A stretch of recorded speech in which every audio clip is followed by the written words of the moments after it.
Milton J. Hodges tried to rob a Lowe's home improvement store, and when the robbery went awry, Milton took off running and then jumped a fence and ended up in the Cypress Cove nudist colony and resort and spa.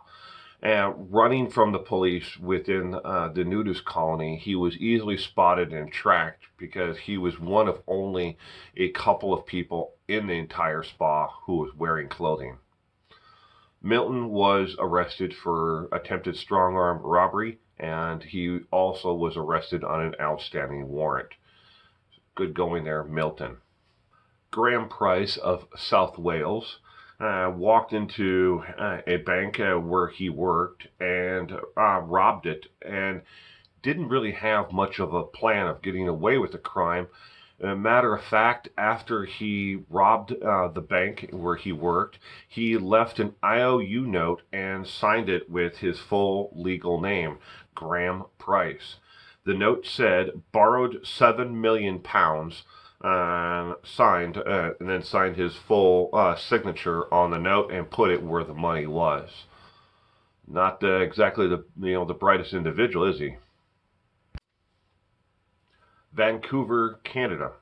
When the Vancouver Police Department were surveillancing an area and looking for a certain individual, they were actually looking for a man by the name of David Doport. They were knocking on doors looking for this actual suspect when they knocked on Jason Ponche's apartment door and said that they were looking for an individual who had drugs on him.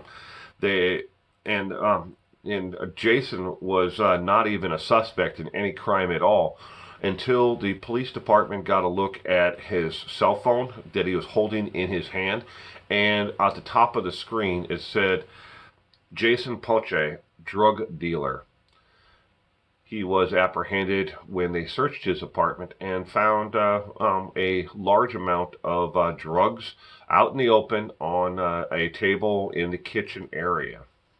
Out of Sydney, Australia, two armed men with machetes, and one had a oversized pocket knife with a 12-inch blade on it, barged into a strip club to rob it.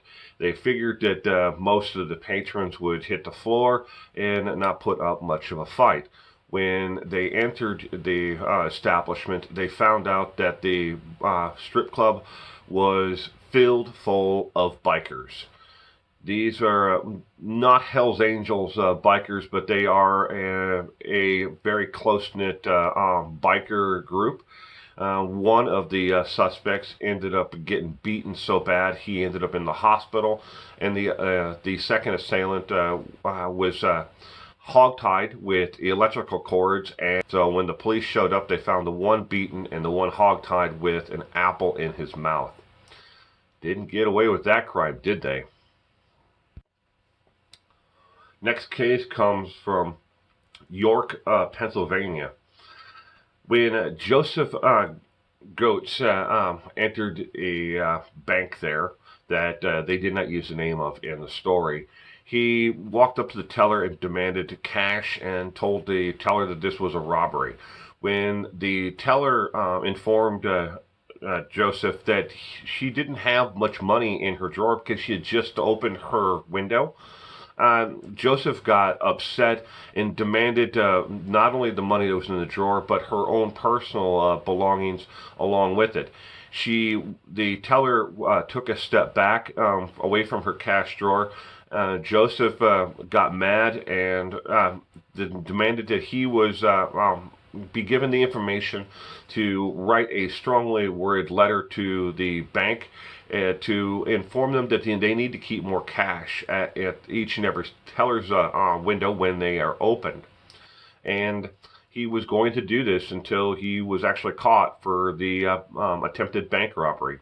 The winner of the week for stupid criminals, in this case, goes to a German man who robbed a bank in Germany.